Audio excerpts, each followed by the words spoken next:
আমাদের আকাশের অসীম নীলিমার পিছনে লুকিয়ে আছে কত অজানা রহস্য। প্রতিটি তারার ঝিকিমিকির মধ্যে জড়িয়ে আছে কোটি কোটি বছর আগের গল্প। আমাদের চোখের আড়ালে এই ব্রহ্মাণ্ডে ঘটে চলেছে এমন সব ঘটনা যা আমাদের কল্পনাকেও হার মানায়। আর এই বিষয়টিকে 3 বছর পূর্বে লঞ্চ হওয়া জেমস ওয়েব স্পেস টেলিস্কোপ প্রমাণও করেছে। এখনও পর্যন্ত লাখো গ্যালাক্সি এবং ব্রহ্মাণ্ডের প্রাচীন সব ব্ল্যাক হোলের পিকচারকে ক্যাপচার করা এই টেলিস্কোপ 2025 সালেও এমন সব খোঁজ করবে যা সম্পূর্ণ সায়েন্স কমিউনিটিকে হতবাক করে রাখবে। কিছুদিন পূর্বেই জেমস ওয়েব স্পেস টেলিস্কোপ এমন সব ব্রহ্মাণ্ডের বিচিত্র পিকচারকে ক্যাপচার করেছে যেটা সম্পর্কে আপনি ভাবতেও পারবেন না। কল্পনা করুন একটি এমন গ্যালাক্সির যেটা সম্পূর্ণ নীল তারাতে ভরা, যার মধ্যে আছে 15,000 তারা, যেগুলোকে নাসার বিজ্ঞানীরা প্রতিদিনই অবজার্ভ করে যাচ্ছে। এরপর চলুন একটি এমন মেঘের দিকে যেটা আমাদের সৌরমণ্ডলের ইতিহাসকে তুলে ধরছে। এরপর জেমস ওয়েব আমাদের নিয়ে যায় একটি এমন গ্যালাক্সির দিকে যেটার কোর ভীষণই অধিক ব্রাইট, আর এইখানেও বিশাল তারার ক্লাস্টার মানে গ্রুপ আছে। এই গ্যালাক্সিতে সূর্যের মতো তারা প্রতিনিয়ত জন্ম নিচ্ছে। এই গ্যালাক্সিটিকেও নাসা তার নতুন প্রোগ্রামে সামিল করেছে, যেখানে এর সম্পূর্ণ মেটার থেকে শুরু করে স্টার ফরমেশন সবকিছুরই সার্ভে করা হচ্ছে। এই গ্যালাক্সির পর জেমস ওয়েব একটি নেবুলারও পিকচার আমাদেরকে দেখিয়েছে। পৃথিবীর থেকে 2,10,000 লাইট ইয়ার্স দূরের এই নেবুলাতে তারার জন্ম হয়েই যাচ্ছে। এই সমস্ত পিকচারগুলো জেমস ওয়েব ব্রহ্মাণ্ডের আলাদা আলাদা দিক থেকে নিয়েছে, যার সাহায্যে আমরা আমাদের কল্পনার থেকেও দূরের এই সমস্ত অবজেক্টগুলোকে দেখতে পাচ্ছি।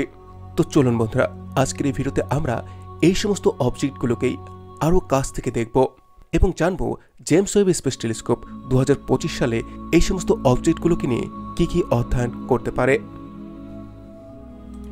পৃথিবীর থেকে 53 লক্ষ লাইট ইয়ার্স দূরের লিও কনস্টেলেশনে অবস্থান করছে একটি ছোট্ট গ্যালাক্সি, যেটাকে লিওপিন নামে জানা যায়।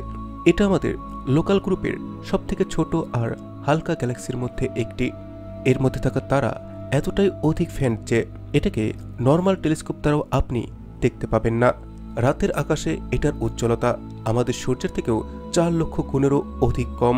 এর জন্যই এটাকে অ্যাডভান্স সব টেলিস্কোপ যেমন হাভেল, জেমস ওয়েব এদের দ্বারাই দেখা সম্ভব।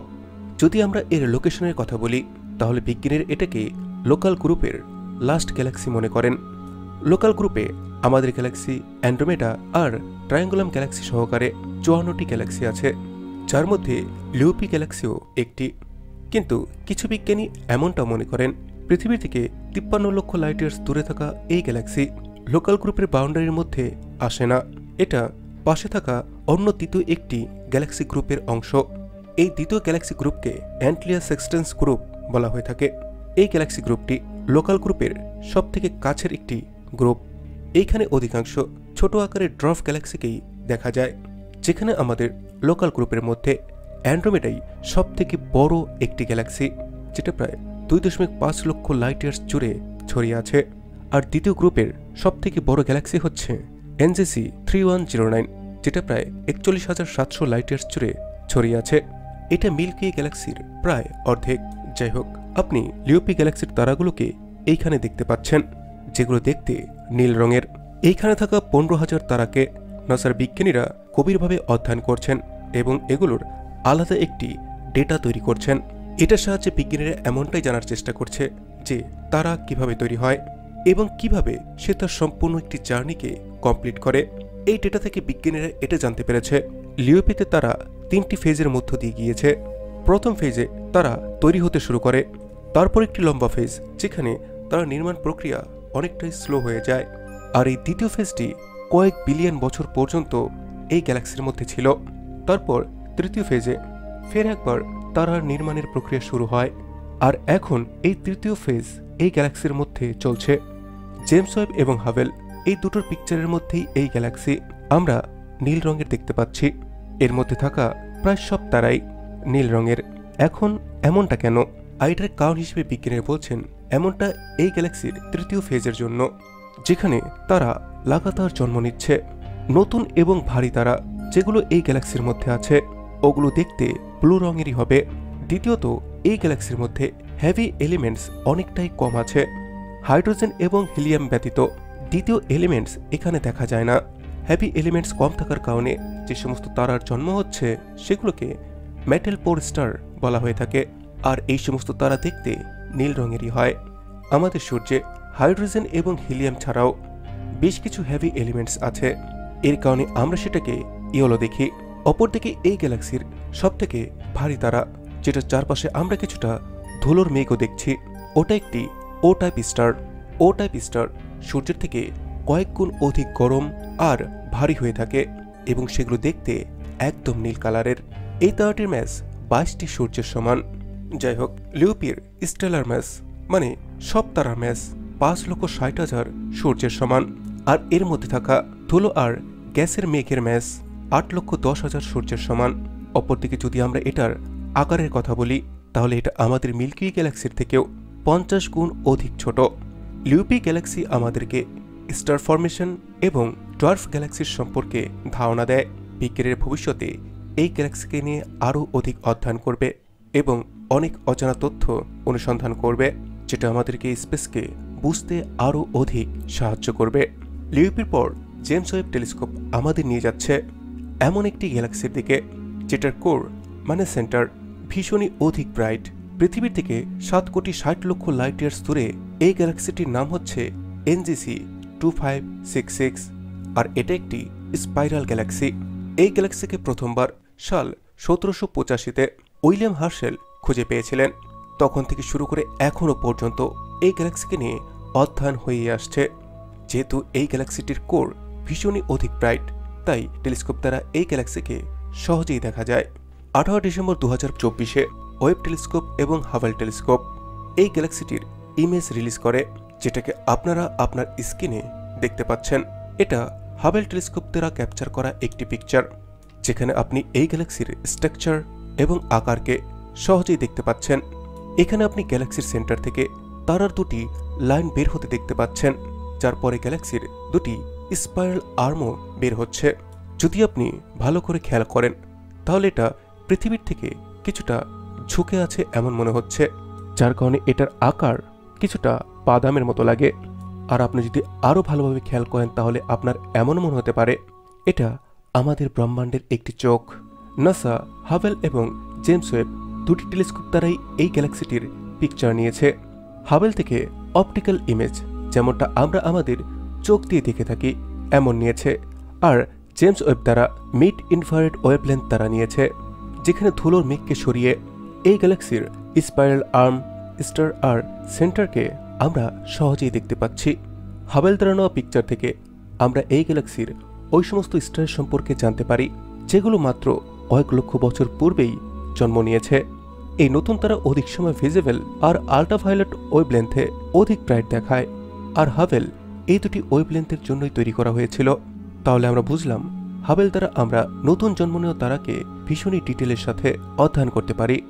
জেমস ওয়েব এই গ্যালাক্সির মিড ইনফ্রারেডের সাহায্যে যে পিকচার নিয়েছে, এইখানে আপনি এই সমস্ত তারার মাঝে যে সমস্ত ধুলো আছে সেগুলোকে দেখতে পাচ্ছেন। এই ধুলো গরম আর সে সাথে এইখানে কার্বনের মলিকিউলসও আছে, যেটা থেকে মনে হচ্ছে গ্যালাক্সির মাঝে কিছু কিছু অংশে কালো ধোঁয়া আছে। কার্বনের এই মলিকিউলসকে ব্ল্যাক কার্বন অথবা পলিসাইক্লিক অ্যারোমেটিক হাইড্রোকার্বনস বলা হয়ে থাকে।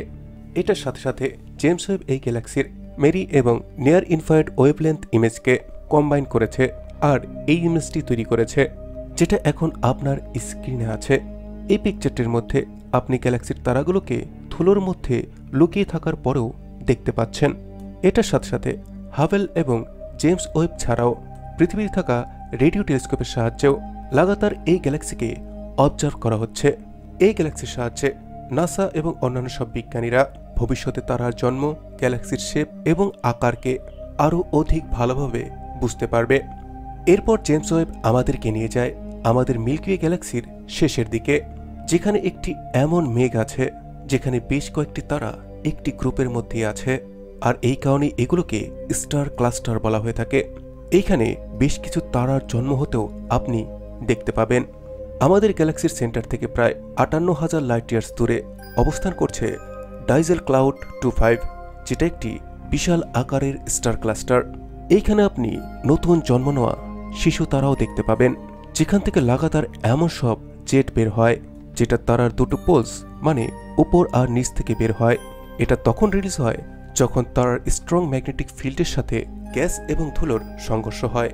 যখনই এই সমস্ত ধুলো তারার কাছে আসে তখন হাইলি ম্যাগনেটাইজ হয়ে সাথে সাথে জেটের ফর্মে বাইরে ছুড়ে দেওয়া হয়। আর তখন আমাদের দেখতে এমনটা মনে হয় যে তারা তার ম্যাটারকে বাইরে ছুড়ে দিচ্ছে। কিন্তু এটা ঠিক, এই জেট তারার জন্য প্রয়োজন, কারণ এর ফলেই তারা তৈরি হতে অনেকটাই সাহায্য হয়। যাই হোক, এই স্টার ক্লাস্টারের মধ্যে 5টি এমন জেট খুঁজেছে যেগুলোকে আপনি এই স্ক্রিনে দেখতে পাচ্ছেন। এর সাথে সাথে এই হাই রেজলিউশন ইমেজের মধ্যে আপনি এইখানকার স্টার এবং তার পেছনে থাকা রেড নেবুলাকেও দেখতে পাচ্ছেন, যেটাকে এর পূর্বে অন্য কোনো টেলিস্কোপ দ্বারা দেখা সম্ভব ছিল না। এটা ছাড়াও জেমস ওয়েব একটি ইয়াং স্টার ক্লাস্টারকেও ক্যাপচার করেছে।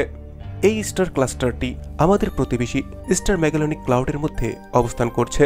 পৃথিবীর থেকে 2,10,000 লাইট ইয়ার্স দূরের NGC 346 নামের এই স্টার ক্লাস্টারটি বেশ কিছু তারার জন্মস্থান, যেটাকে হাবেল এবং জেমস ওয়েব দুটি টেলিস্কোপ দ্বারাই ক্যাপচার করা হয়েছে। যেখানে হাবেলের পিকচারের মধ্যে আমরা ব্ল্যাক ব্যাকগ্রাউন্ডের সাথে ব্লু দেখতে পাচ্ছি, আর সেই সাথে কিছু হোয়াইট স্টারও আমরা দেখতে পাচ্ছি। অপরদিকে ওয়েব টেলিস্কোপের পিকচারের মধ্যে আমরা এটাকে অরেঞ্জ এবং পিঙ্ক দুটি কালারেই দেখতে পাচ্ছি। হাবেলের পিকচারে আমরা বেশ কিছু স্টার দেখতে পাচ্ছি, অপরদিকে আমরা জেমস ওয়েবের পিকচারের মধ্যে আমরা কম তারা দেখতে পাচ্ছি। সেই সাথে ধুলোকে ভেদ করে এটার স্ট্রাকচার পরিষ্কার দেখা যাবে, যেটা হাবেলের পিকচারের মধ্যে সম্ভব নয়। হাবেল যে পিকচারটি আমাদেরকে দেখাচ্ছে, এই পিকচারটি আমরা আমাদের খালি চোখেও স্পেসে গিয়ে দেখতে পাবো। এর মানে এই স্টার ক্লাস্টার আমরা খালি চোখে হাবেলের মতো ব্লুই দেখব, আর সেই সাথে এটার ভেতরে থাকা যে সমস্ত স্ট্রাকচার আছে সেগুলোকে জানতে পারবো না। কিন্তু জেমস ওয়েবের মাধ্যমে আমরা এর ভেতরে থাকা স্ট্রাকচারকেও দেখতে পাবো। এগুলো ধুলো আর গ্যাসের মেঘ, যার ভেতরে এই সমস্ত স্টারগুলো লুকিয়ে আছে। স্টার ক্লাস্টারের মধ্যে থাকা এই সমস্ত ধুলো আর গ্যাসের মেঘই নতুন তারার জন্ম দেবে। বর্তমানে এই পিকচারটির মধ্যে 10টি স্টারকে নাসার বিজ্ঞানীরা মার্ক করেছে, যেটাকে আপনারা এই স্ক্রিনে দেখতে পাচ্ছেন। এই 10টি তারাকে অধ্যয়ন করে নাসার বিজ্ঞানীরা স্টার ফরমেশন আর এই স্টার ক্লাস্টার সম্পর্কে অধিক জানতে পেরেছে, এবং আগেও এই অধ্যয়ন জারি থাকবে। আর এগুলোর অধ্যয়ন করে বিজ্ঞানীরা এই সমস্ত স্টার, তার ফরমেশন, সেগুলোতে কিভাবে স্টার ক্লাস্টার হচ্ছে, কিভাবে একটি গ্যালাক্সির নির্মাণ হচ্ছে, তার সম্পর্কে অধিক জানতে পারছে। জেমস ওয়েব স্পেস টেলিস্কোপ দূর পর্যন্ত দেখতে পারে এবং ধুলোর মেঘকে পার করে সেগুলোকেও দেখে, যা মানব ইতিহাসের তৈরি করা এর পূর্বের অন্য কোনো টেলিস্কোপের দ্বারা সম্ভব ছিল না। বর্তমানে জেমস ওয়েব স্পেস টেলিস্কোপ 2025-এ পা দিয়েছে, আর আমরা আশা করছি এই বছরও জেমস টেলিস্কোপ এমন সব ইউনিভার্সের পিকচারকে আমাদের সামনে তুলে ধরবে যা আমাদেরকে অবাক করবে। আজকের এই ভিডিওটি এই পর্যন্তই। যদি ভিডিওটি আপনাদের ভালো লেগে থাকে আর ভিডিও থেকে নতুন কিছু শিখে থাকেন, তাহলে অবশ্যই ভিডিওটিকে লাইক করুন এবং আপনার ফ্রেন্ডস আর ফ্যামিলির সাথে শেয়ার করুন। সেই সাথে আপনার মূল্যবান রায় কমেন্টে জানাতে ভুলবেন না। চ্যানেলটিকে সাবস্ক্রাইব করে বেল আইকনে ক্লিক করুন। Thanks for watching, take care, bye by.